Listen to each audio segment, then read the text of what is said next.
Italy sees its death toll rise by 475. 2 congressmen test positive for COVID-19. And Governor Larry Hogan announces the first death in Maryland for the coronavirus. Today on The Diamond K Show.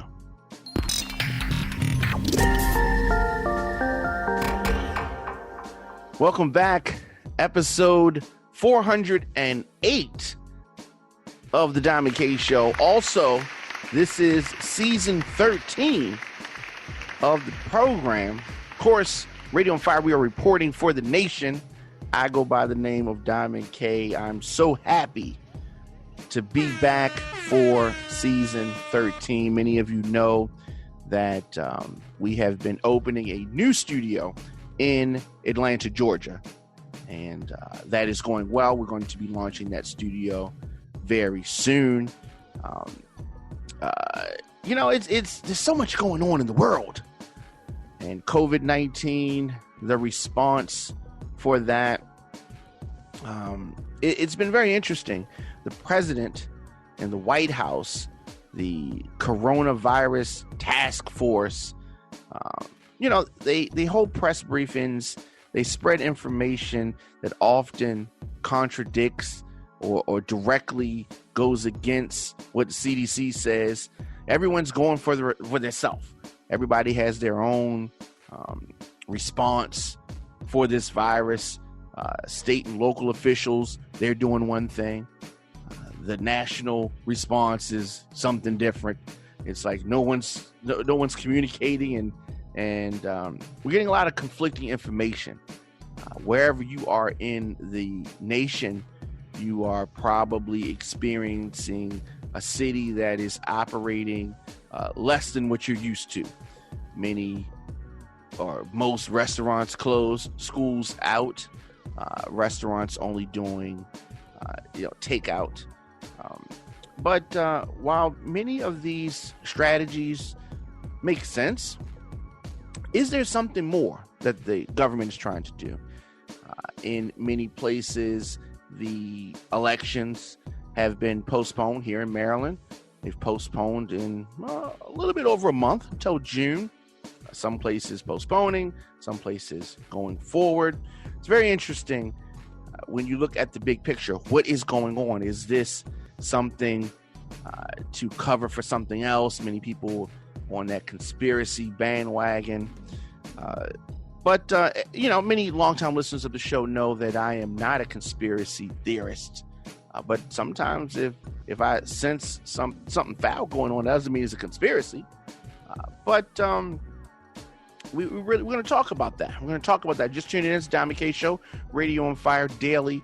I am here, season 13 of the program, and I am excited to be back. So, what are we talking about? Babies and preschoolers, they say, are at definitely risk for developing serious symptoms if they get infected with the coronavirus. The conflicting information I'm talking about. 1 minute they say that the risk is low, but yet if people infect elderly, then they say that that's going to be very dangerous. You mean that the risk would be high in that instance? No, they don't want to, quote unquote, scare Americans, so they lie to Americans. This is not a conspiracy theory. This is what they're doing. The White House has given an incredibly disjointed response to the COVID-19 pandemic. Governors, on the other hand, have been providing real leadership.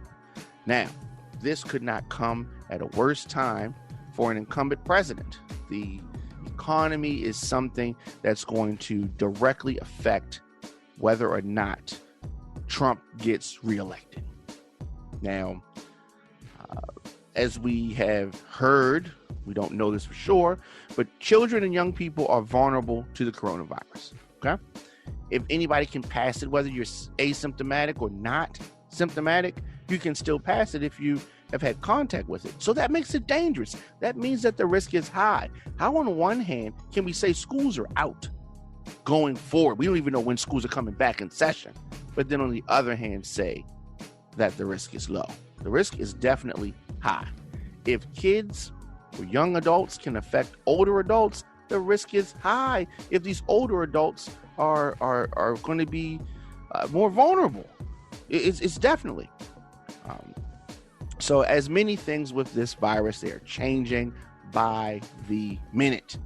They're saying this, and this is coming from a technical lead at the World Health Organization. We do know that children tend to have more mild infection, have more mild disease, but we have seen at least one child die from this infection.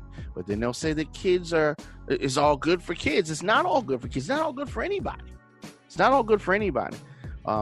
Continue with this. We can't say universally that it's mild in children. So it's important that we protect children as a vulnerable population. So when you start talking about vulnerable populations, when you start talking about things like that, languages like that, the threat level is high. In the United States, doctors say that they have seen milder symptoms like fever and a dry cough in children among those that have sought treatment. So I mean, I'm not trying to scare anybody. I mean, we want to be aware of what's happening, what is going on. But they still want to continue and say that the overall risk to children is low. So it's just, the message is confusing here. The risk for children, if you want to say that that's low, that's going to lead people to think that this is not that big of a deal if people are younger. This type of information has caused confusion around the country. On one hand, they say the risk is low, and then they get confused when these college kids start talking reckless about wanting to party and not even take the COVID-19 scare serious. If I get corona, I get corona. At the end of the day, I'm not going to let it stop me from partying. We've been waiting for Miami spring break for a while. About 2 months we've had this trip planned. The president, Donald Trump, was giving guidance that he refuses to follow himself. The White House is warning about the gathering of large groups. Now they're saying no more than 10 people, right? But they're saying this while they're at a press conference with more than 10 people in the room.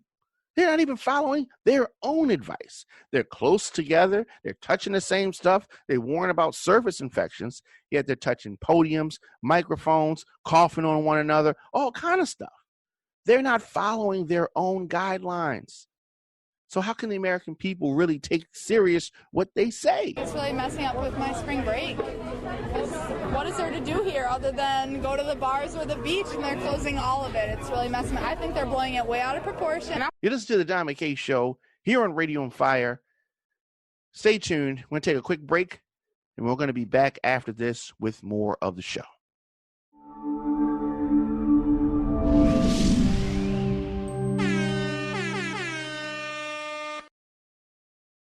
Welcome back to the Don McKay Show here on Radio on Fire. Of course, my name is Don McKay. Thank you for joining me. As fears of COVID-19 continue, we're getting reports from all over the country. Congresspeople have been affected and infected. Mario Diaz-Balart and Ben McAdams have become the first members of Congress to test positive for the coronavirus. This is a very grim indicator that this virus is spreading. Now, we have talked about it. We've talked about the fact that all departments are speaking differently. They're not speaking with one voice. State and local are operating one way. The White House response is something different, and the CDC in many instances is responding even differently than them. So over the weekend, Saturday evening to be specific, Congressman Diaz-Balart developed symptoms that included a fever and a headache.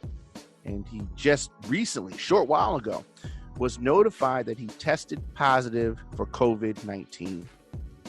And this is unfortunate. The Florida Republican said in a statement that he's feeling much better, but he urged the public to take the virus extremely serious. Many people are not taking the virus serious. Many people think it's a game. They think it's a joke. But we must continue to work together to emerge stronger as a country during these trying times. These are words from the congressman. So he may have contracted the disease. We don't know exactly how. They're probably not going to say, but I'm sure that they're not going to say it now, but it's going to come out.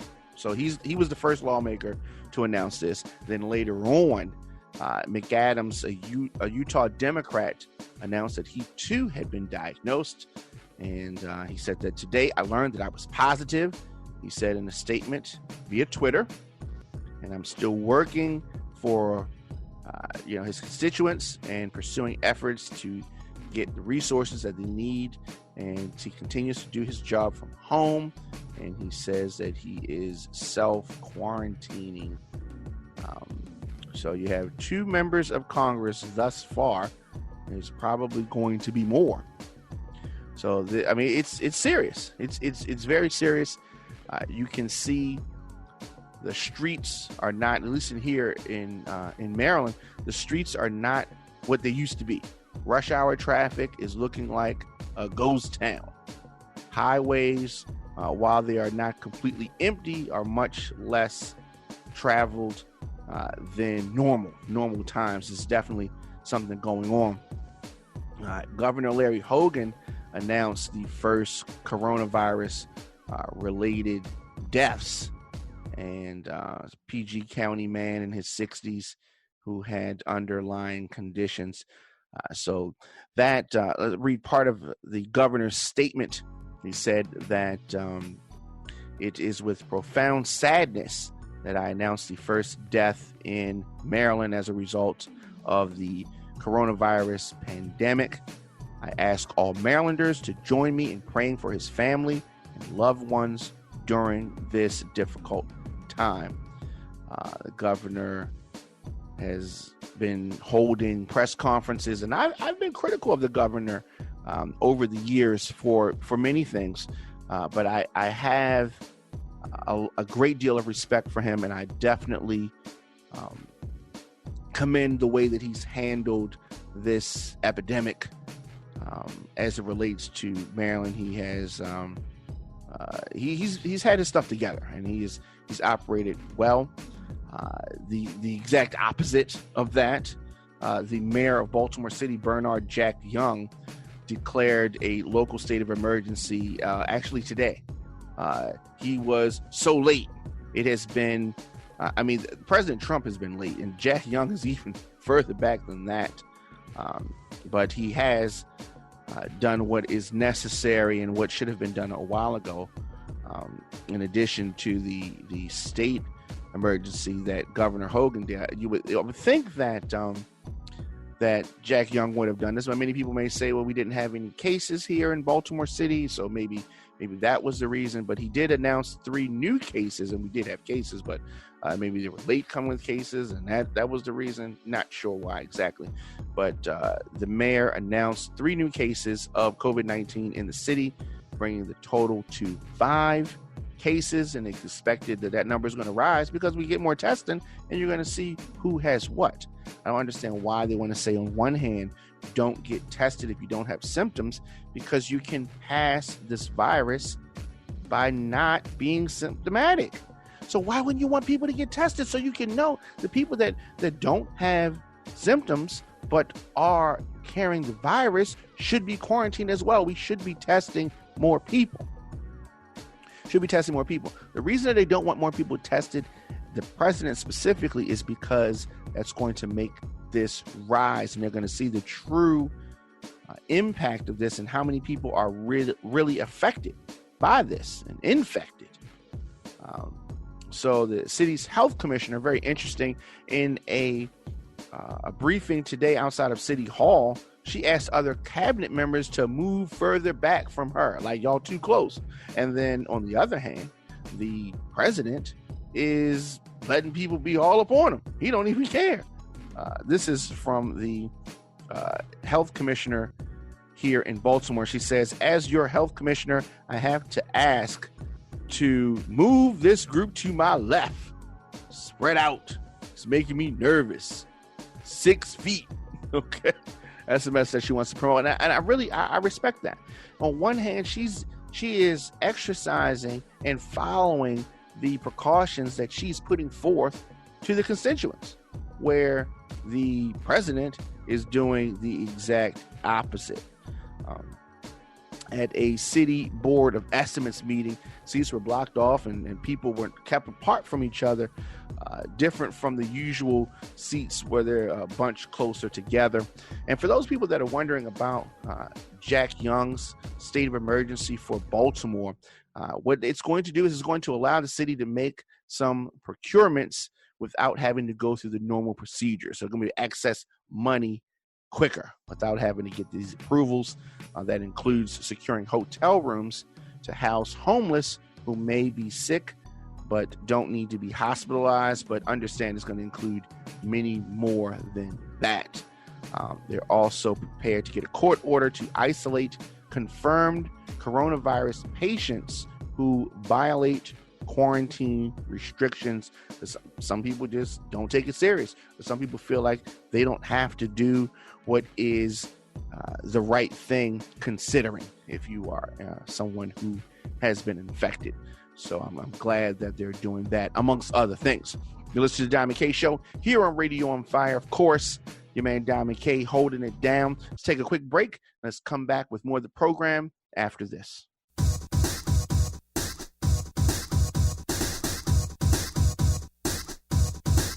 Remix. Woo! Hey. Woo! Hey. Woo! Hey. Woo! Remix.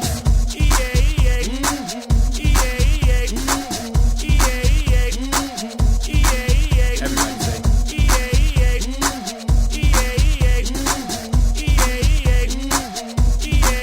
One time.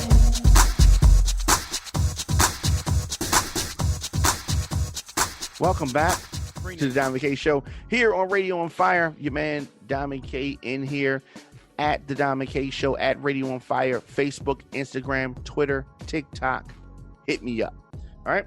So Baltimore City's state's attorney, Marilyn Mosby, said today that she is urging the governor, Larry Hogan, to close the state courthouse and develop guidelines to depopulate state prisons and jails. I'm sure that's not something that he's in a rush to do, but she did warn in a letter that overcrowding could risk an outbreak of COVID-19 behind bars.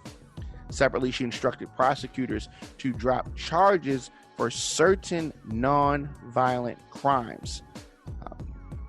So we saw information similar to this in it was rumored in Philly, but Mosby is definitely saying that individuals, she wants immediate dismissal of any charges against individuals charged with drug possession, paraphernalia possession, prostitution, trespassing, minor traffic offenses, attempted drug distribution, open container, rogue and vagabond, and public urination. So all of these people, if you can do this now, maybe we should do this going forward. You talk about overcrowding the prisons because of the COVID-19. How about we just don't overcrowd the prisons at all? Mosby said that the offenses pose no threat to public safety and would likely result in pretrial release. Why don't you keep that same energy when this stuff is over with? Now, Mosby also already had a policy of dismissing all marijuana possession cases. So in Baltimore, Mosby ordered her prosecutors to immediately dismiss those charges. Like I said, very interesting. Like I said, one thing, there's always silver linings to things, and I think that this is one of them. I think that they should keep this same energy going forward when this finally subsides. I would like to see that. I definitely would like to see that. So, one thing that has been revealed, and it is unfortunate. Former Democratic candidate for Florida, Governor Andrew Gillum, announced that he is going into rehab. So he's going into rehab. This is just a few days after he was found in a Miami Beach hotel room, possibly under the influence. So this is an attempt to save his reputation that has been severely diminished. Police say that they found Gilliam in this hotel room. Here's where it gets real fuzzy. So they found him in this hotel room. Someone has an overdose. There's people throwing up, drunk. There's drugs on the floor, and all this kind of stuff. And he claims, though, that this is a wake-up call for him, and he's been since the race for governorship, since that ended, he fell into a depression, and that led him to alcohol abuse. That's what he said. It is so disturbing that this gentleman came within 40 K votes of the governorship. This would have been a complete embarrassment, and I guess he's going to say that had he became governor, then he would not have become addicted to what they're saying is alcohol. I'm not sure. It could be more serious than that. But, of course, they're going to try to rehabilitate things, and America loves a comeback story, and maybe he can come back. I'm not sure.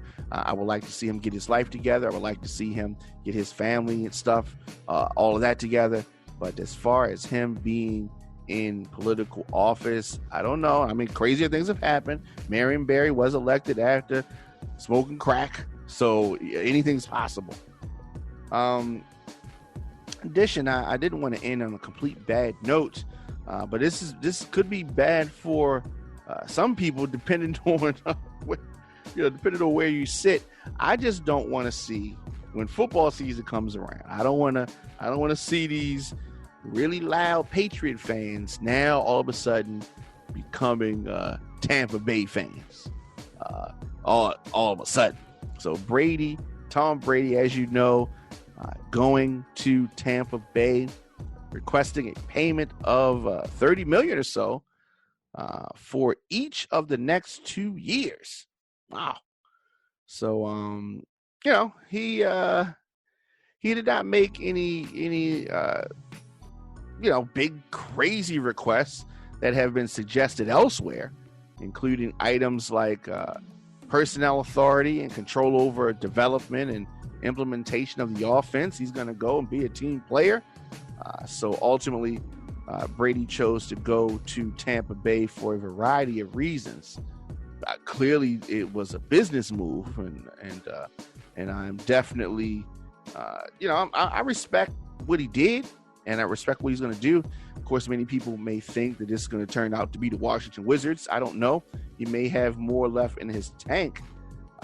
So let's look at this. State income taxes for California, because that was an option to go to the Chargers. California, 13.3%. In Florida, those state income taxes are 0. Now, playing in Tampa keeps Brady closer to his 12-year-old son, who lives in New York with his mom, Bridget Moynihan. And Tampa also puts the Brady family closer to some of the vacation spots that they like: Miami, Costa Rica, South America. But I mean, he got big money. He can fly across the country if that's what needed to happen. The other question is Tampa Bay just a quarterback away from a quality run? And are they in better position than the Chargers? Given that the Chiefs currently dominate the AFC West, Tampa Bay will have their hands full with the Saints. But relatively speaking, it might be easier for the Bucs to win their divisional with Brady than it would be for the Chargers to win theirs with Brady. We will see. Another question, of course, people want to know is, how successful can the Patriots be without Tom Brady? My guess is they're going to still be successful, whether or not Brady is there. I think that they are going to continue to dominate and continue to be successful. Of course, your man Diamond K in here. You can check me out daily, radioonfire.com, to get any show archives, exclusive content. Become a member today, radioonfire.com/join. This is Radio on Fire. We are reporting for the nation. Now, original reporting, trusted news with content and perspective that you will not find anywhere else. radioonfire.com, @radioonfire, #radioonfire. Like and subscribe for new videos and new shows every day. Your man Diamond K, I will be back tomorrow. Thanks for listening. Thanks for tuning in. See you guys tomorrow.